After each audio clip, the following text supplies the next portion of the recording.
made by the president of our congregation, and so it's my honor to call forward Jody Meisenberg, the president of Temple Beth Shalom.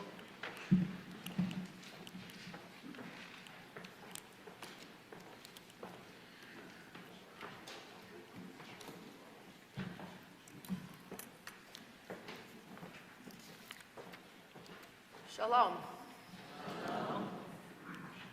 To my Temple family, it is an honor to be able to speak with you today, a time when we are all drawn together by the same need, the need to connect. Last year, you might recall, the Lincoln enthusiasts in my family advised me to recall the lesson of brevity in the Gettysburg Address, those 272 words, still in memory 162 years later.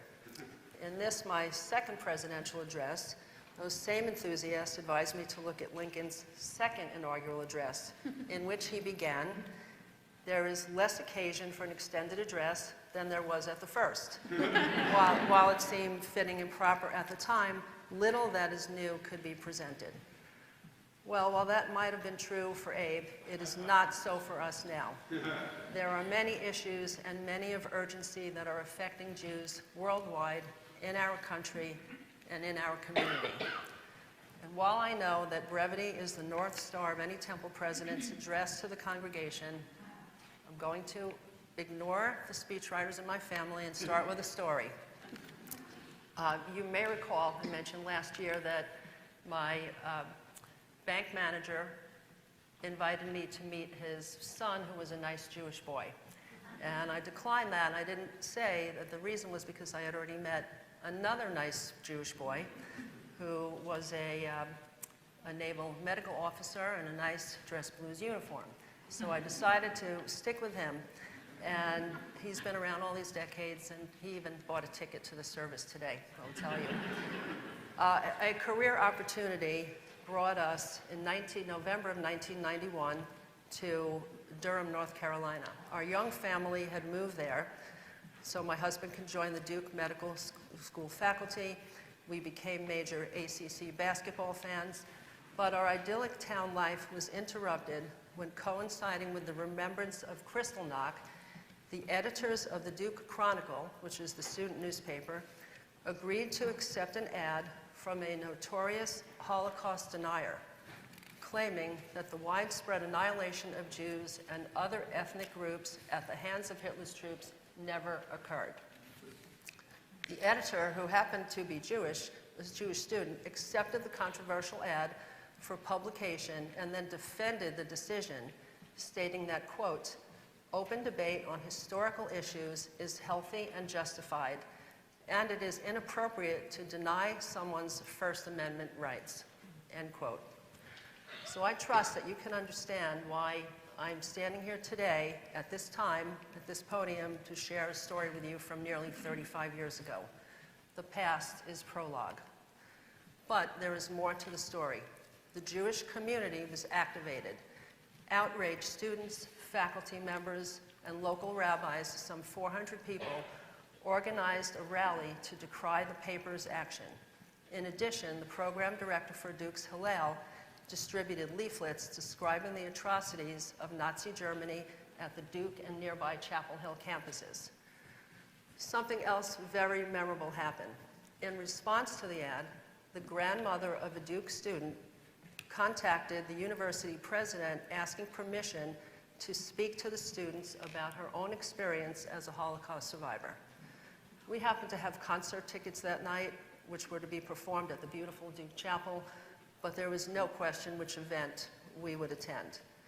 And while this event took place decades ago, I can recall with great clarity that grandmother spoke about what sustained her during her time in the camps. She very poignantly talked about her remembrances of her simple family life.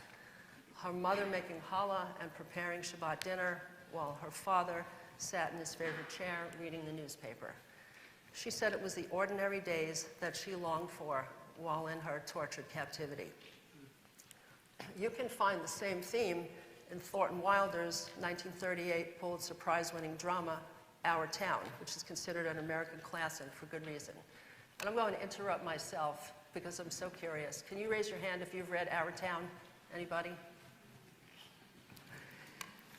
If you haven't, I recommend it. It's one of those dramas you should read once a year. In that story, a young Emily Webb reflected from the afterlife on the profound value of every moment when she was given the opportunity to return to her life to observe a single day. And Emily chose her 12th birthday, which was spent at home with her family. Same theme as the grandma at Duke, with her mother baking a cake and her father reading the newspaper.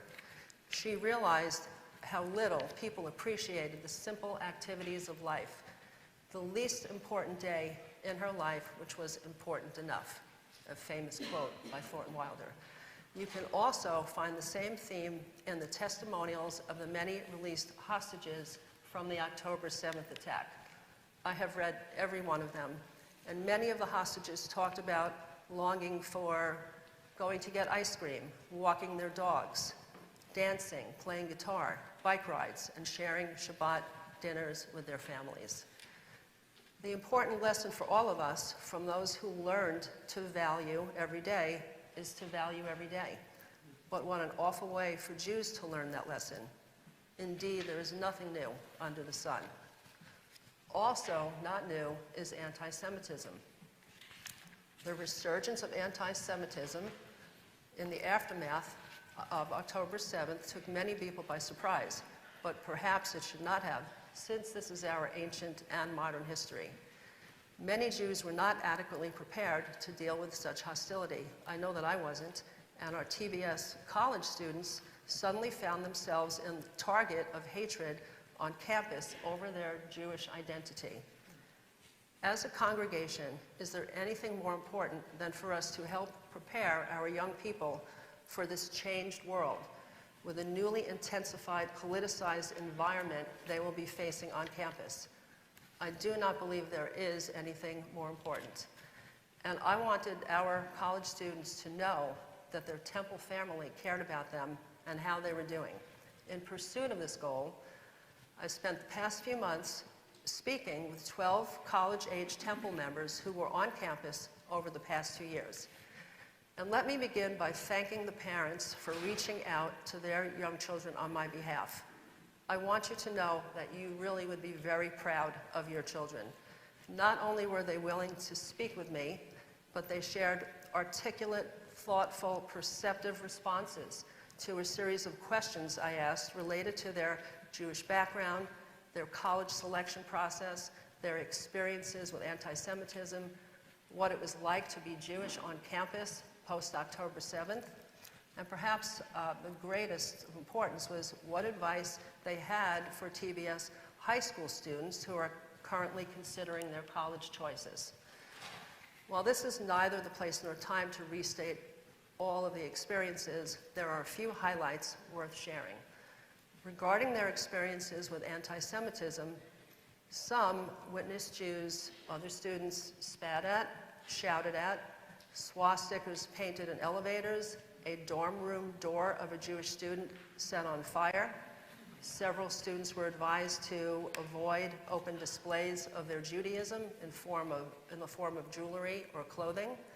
Just last week, 2 Syracuse University students were arrested and charged with hate crimes for tossing a bag of pork into a Jewish fraternity dining room while students were having a celebratory Rosh Hashanah dinner.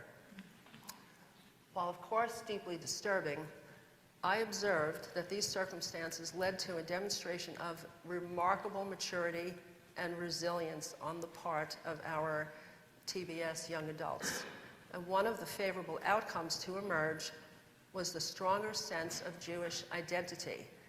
Many students said they rekindled an interest in Jewish history, heritage, and values after October 7th.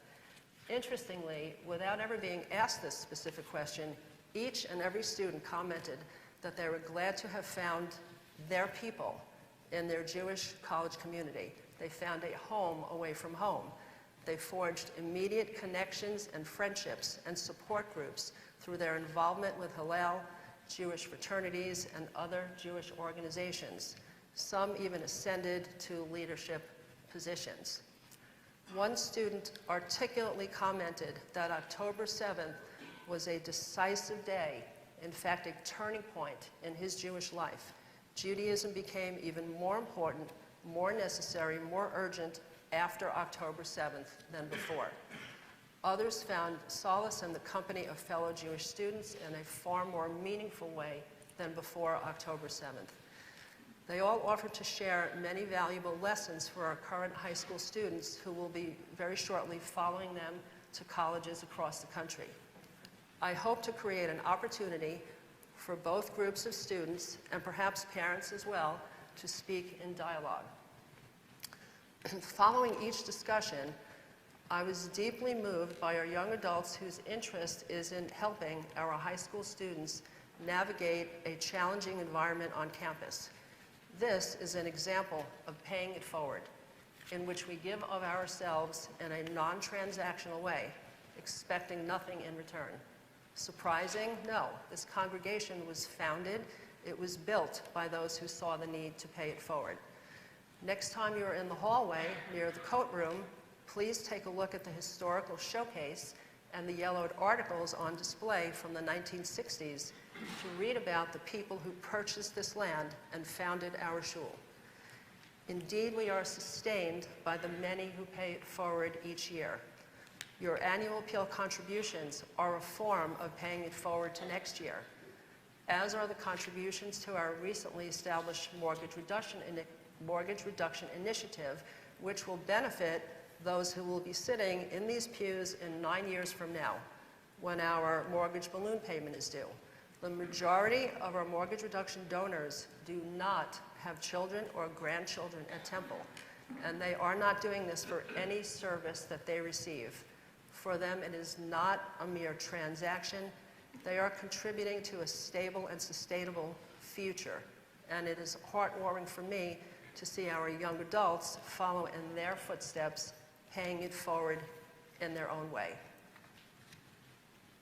In closing, I want to say that I had not intended for my outreach to be the focus of my Yom Kippur President's remarks.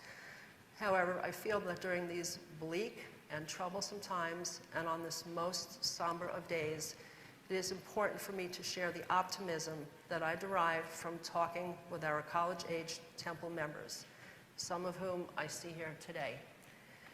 I would like to think that in some small way, our congregation has contributed to the strong foundation upon which these students are building. May it always be so. And to each of you, my Temple family, Shana Tova. Shana Tova.